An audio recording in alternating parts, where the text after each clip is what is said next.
ഇന്ന് തന്നെ ഡൗൺലോഡ് ചെയ്യൂ. കാണൂ നിങ്ങളുടെ ഫേവറേറ്റ് ഷോസ്. താങ്ക്സ് ഹരി. എല്ലാ ചടങ്ങുകളും ഭംഗിയാക്കിയതിന്, സന്തോഷത്തോടെ എന്റെ അച്ഛന്റെ ആത്മാവിനെ യാത്രയാക്കിയതിന്. തലയ്ക്ക് മുകളിൽ കാവലിടുന്ന് കൂട്ടിക്കോ.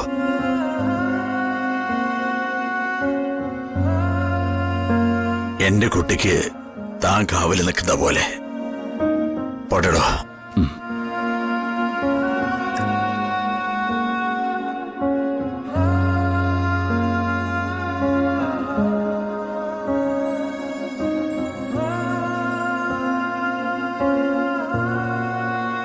ഹരി, ഹരി,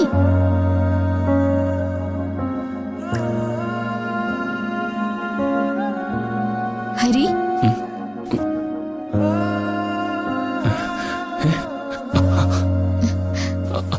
അച്ഛൻ എന്തുപറ്റി? അച്ഛൻ എവിടെ പോയി? അച്ഛാ, അച്ഛാ, അച്ഛൻ, അച്ഛൻ. ഹരി, എന്താ പറ്റിയേ? അല്ല, അച്ഛൻ, നിത്യയുടെ അച്ഛൻ ഇപ്പൊ ഇവിടെ ഉണ്ടായിരുന്നു. എവിടെ? അവിടെ എന്റെ അടുത്ത് വന്നിരുന്നു, എന്നോട് സംസാരിച്ചു.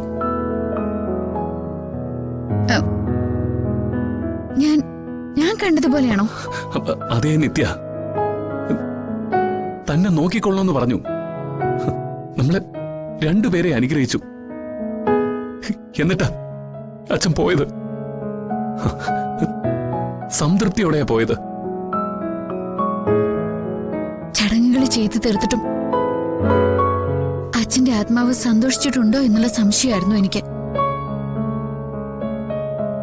ഇപ്പൊ എനിക്ക് ബോധ്യായി.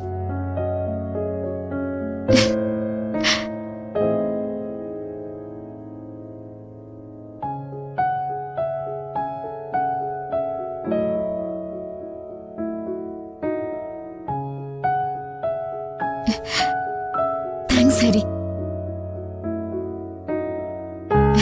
എല്ലാ ചടങ്ങുകളും ഭംഗിയാക്കിയതിന്, സന്തോഷത്തോടെ എന്റെ അച്ഛന്റെ ആത്മാവിനെ യാത്രയാക്കിയതിന്.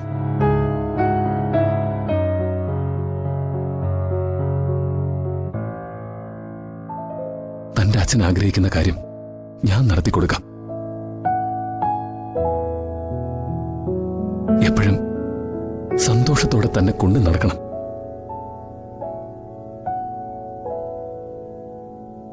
ഇനി താൻ ഒരിക്കലും കരയരുത്.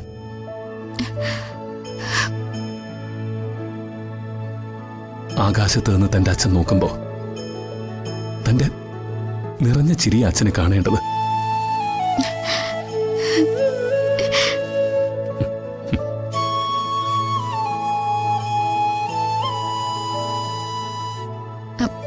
അതെ, ചെറിയച്ഛനും സുധി ഇറങ്ങാൻ നിൽക്കാം. അതാ ഞാൻ ഹരിയെ വിളിക്കാൻ വന്ന. വാ, നമുക്കവരെ യാത്രയാക്കാം.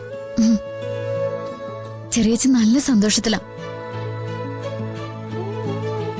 അച്ഛനു വേണ്ടി കടമകൾ ഓരോന്നായി തീർക്കുന്ന സന്തോഷം. വാ.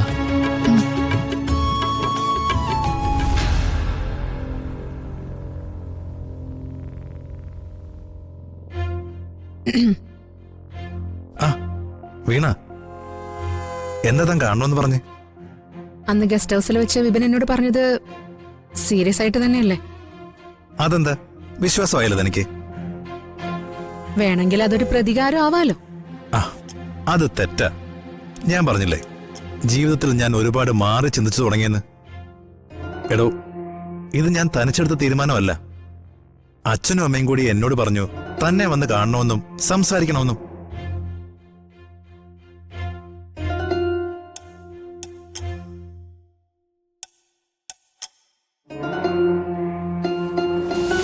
എടോ, ഞാൻ ചെയ്ത തെറ്റിന്റെ പേരില് അച്ഛനും അമ്മയ്ക്കൊക്കെ വല്ലാത്ത സങ്കടമുണ്ട്. ശരി, പക്ഷേ ഞാൻ ചില കാര്യങ്ങൾ പറയും. അതിനെല്ലാം വിപിൻ ഓക്കെ ആണെങ്കിൽ മാത്രം ഞാൻ ഇതിനെക്കുറിച്ച് ചിന്തിക്കാം. പറയടോ. എന്റെ പ്രൊഫഷൻ എന്റെ വലിയൊരു സ്വപ്നം. ഞാൻ അതിനു വേണ്ടി ഒരുപാട് കഷ്ടപ്പെട്ടതാ. പതുക്കെയെങ്കിലും അതിന്റെ റിസൾട്ടുകള് എനിക്ക് കിട്ടിത്തുടങ്ങിയിട്ടേ ഉള്ളൂ.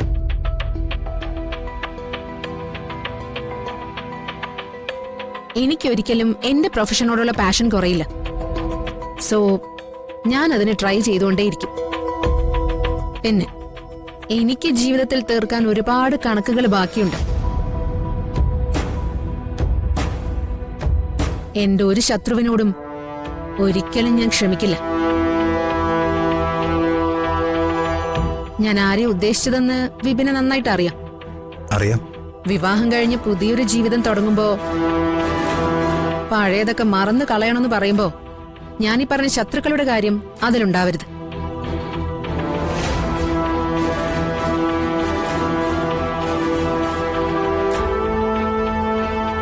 നശിപ്പിക്കാനുള്ളവരെ എനിക്ക് നശിപ്പിക്കണം, കൊല്ലാനുള്ളവരെ കൊല്ലണം. അതിന് കൂടെ നിൽക്കാൻ പറ്റുമോ വിപിന്?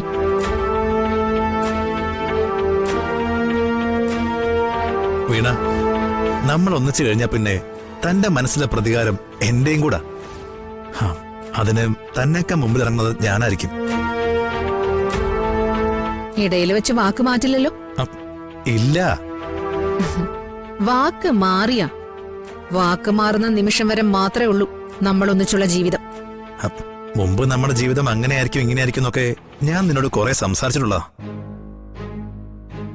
അതൊക്കെ വെറും വാക്കുകൾ മാത്രമായിരുന്നുവെന്ന് പിന്നീട് നിനക്ക് മനസ്സിലായി.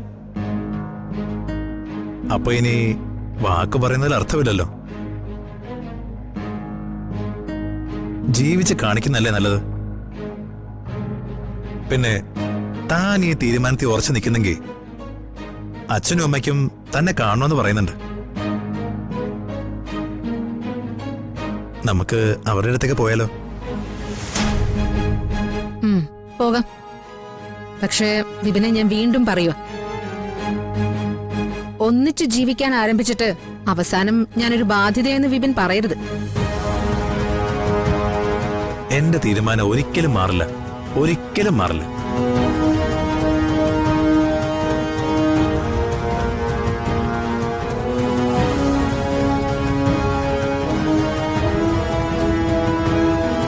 നമുക്ക് വീട്ടിലേക്ക് പോവാം.